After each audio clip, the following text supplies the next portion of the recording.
Pernah nggak sih kepikiran siapa sebenarnya yang pegang kendali di dunia ini? Pertanyaan ini, wah bisa bikin pusing ya, banyak banget teorinya. Nah, dalam pembahasan kita kali ini, kita bakal coba lihat jawabannya dari dua sudut pandang yang jujur aja beda banget satu sama lain. Jadi, di satu sisi, ada yang percaya kalau semua ini udah ada di dalam naskah ramalan kuno yang ditulis berabad-abad lalu. Tapi di sisi lain, ada juga investigasi mendalam yang nunjukin adanya jaringan ekonomi dan politik yang nyata yang hari ini mengendalikan semua sumber daya kita. Yuk kita bedah kedua kerangka berpikir ini. Oke, ini dia agenda kita. Pertama, kita akan bahas soal arsitek tak terlihat. Lalu, kita dalami soal rencana besar profetik. Setelah itu, kita loncat ke isu yang lebih dekat, yaitu oligarki kelapa sawit. Nanti kita bandingkan kedua cara pandang ini, dan terakhir, kita lihat gimana masyarakat merespon semua ini. Yang menarik, kedua sumber yang kita bahas ini, meskipun beda banget, sama-sama menunjuk ke satu hal, adanya kekuatan besar di balik layar. Para arsitek tak terlihat inilah yang katanya membentuk dunia kita, baik di level global maupun di depan mata kita. Oke, perspektif pertama datang dari Imran Hossein. Menurutnya, ada sebuah agenda raksasa, rencana besar, yang diatur oleh kelompok rahasia untuk mendominasi dunia. Agenda ini bukan cuma soal politik, tapi akarnya itu dalam banget, sampai ke eskatologi atau gampangnya pandangan teologis tentang akhir zaman. Jadi, gimana sih wujud dari rencana besar ini kalau dilihat dari kacamata eskatologis ala Imran Hossein? Nah, mari kita coba pahami lebih dalam. Menurut pandangan ini, rencananya berjalan dalam 3 tahap besar. Pertama, ada yang namanya Pax Britannica. Di sini, kekuatan kolonial Inggris dipakai untuk menguasai tanah suci dan menjadikan pound sterling mata uang dunia. Kedua, Pax Americana yang lahir dari 2 perang dunia, mengambil alih perang Inggris, melindungi Israel, dan menjadikan dolar AS raja mata uang global.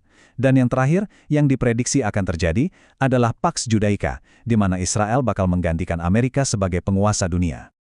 Dan inilah tujuan akhir dari semua rencana itu, menurut pandangan ini. Kutipan ini menjelaskan bahwa goalnya adalah munculnya Dajjal atau Antikristus yang akan memerintah dunia dari Yerusalem dan mengaku-ngaku sebagai Mesias. Inilah inti dari kerangka berpikir eskatologisnya.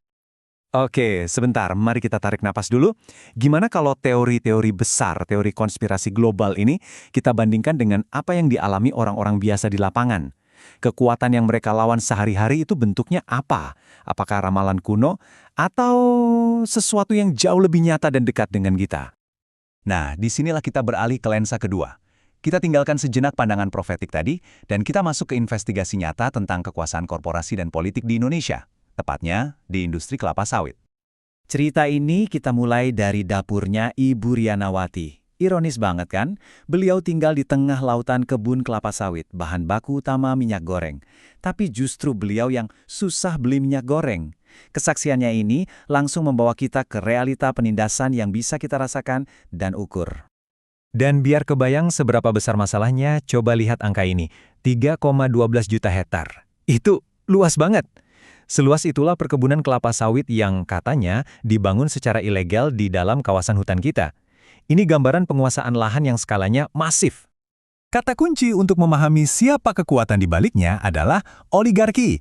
Gampangnya, oligarki itu adalah jaringan segelintir orang, bisa politisi, bisa juga pengusaha besar yang main bareng buat bikin aturan yang menguntungkan mereka, bukan menguntungkan masyarakat banyak. Terus, gimana cara kerja oligarki ini? Sebuah analisis jaringan sosial mengungkap adanya orang yang terekspos secara politik atau PEP. Jadi, ini tuh isinya para elit dari berbagai kalangan, mulai dari politisi, pejabat pemerintah, pebisnis, sampai mantan aparat keamanan. Mereka semua saling terhubung, membentuk jaring laba-laba yang kuat banget buat ngamanin kepentingan mereka. Contoh paling gamblang dari cara kerja mereka, pengesahan Omnibus Law Cipta Kerja. Prosesnya cepat banget, diam-diam, dan minim masukan dari publik, tapi tiba-tiba disahkan. Salah satu hasilnya, jutaan hektar kebun sawit ilegal tadi jadi diputihkan, alias dilegalkan. Ini contoh klasik dari state capture, di mana negara seolah dibajak oleh kepentingan bisnis. Oke, sekarang bagian serunya. Mari kita sandingkan kedua cerita ini. Kita punya dua penjelasan yang sangat berbeda tentang apa itu penindasan dan kontrol. Gimana kalau kita bandingkan langsung head to head? Jadi gini, di satu sisi, pandangan eskatologis bilang sumber kekuatannya itu ya rencana kuno Dajjal. Caranya, lewat perang, kendaliin uang dunia, pokoknya mainnya di level global. Nah, di sisi lain, ada pandangan sosioekonomi. Ini lebih membumi. Kekuatannya itu datang dari oligarki modern yang haus profit. Metodenya, yang ngebajak hukum di negara sendiri buat kepentingan mereka. Jadi, yang satu ngomongin konspirasi global historis yang dasarnya ramalan, sementara yang satunya lagi ngebongkar jaringan kong kali kong di level nasional yang dasarnya ya cuan. Pertanyaannya sekarang, apa orang-orang diam saja? Tentu tidak. Perlawanan itu ada dan datang dalam berbagai bentuk, baik untuk melawan sistem global yang digambarkan lensa pertama, maupun melawan oligarki lokal yang digambarkan lensa kedua. Contoh perlawanan terhadap sistem global itu misalnya Freedom Flotilla. Ini adalah gerakan sipil dari berbagai negara yang mencoba menembus blokade di Gaza. Sebuah aksi nyata yang dianggap sebagai perlawanan terhadap tatanan dunia yang mereka anggap menindas. Kalau di level lokal, perlawanannya bisa seperti yang dilakukan Pak Purnomo. Beliau ini mantan kepala desa, sampai dipenjara 8 bulan cuma karena membela tanah milik warganya. Kata-katanya itu menunjukkan perlawanan yang sangat berani, langsung di garis depan. Perlawanan juga bisa lebih terorganisir, seperti yang dilakukan Pak Suharjo dan koperasinya. Mereka nggak pakai otot, tapi pakai jalur hukum dan organisasi untuk menuntut hak plasma 20% yang emang udah jadi kewajiban perusahaan. Ini perjuangan jangka panjang yang menuntut keadilan lewat sistem. Setelah melihat berbagai bentuk kekuasaan dan perlawanan tadi, kita mulai bisa menarik benang merahnya kan? Entah itu melawan tatanan dunia yang dianggap bagian dari ramalan, atau melawan jaringan korporasi di kampung sendiri, intinya sama. Ini adalah perjuangan manusia melawan kekuatan yang menindas. Oke, jadi apa poin-poin pentingnya? Pertama, ternyata kekuasaan itu bisa dilihat dari kacamata yang beda banget.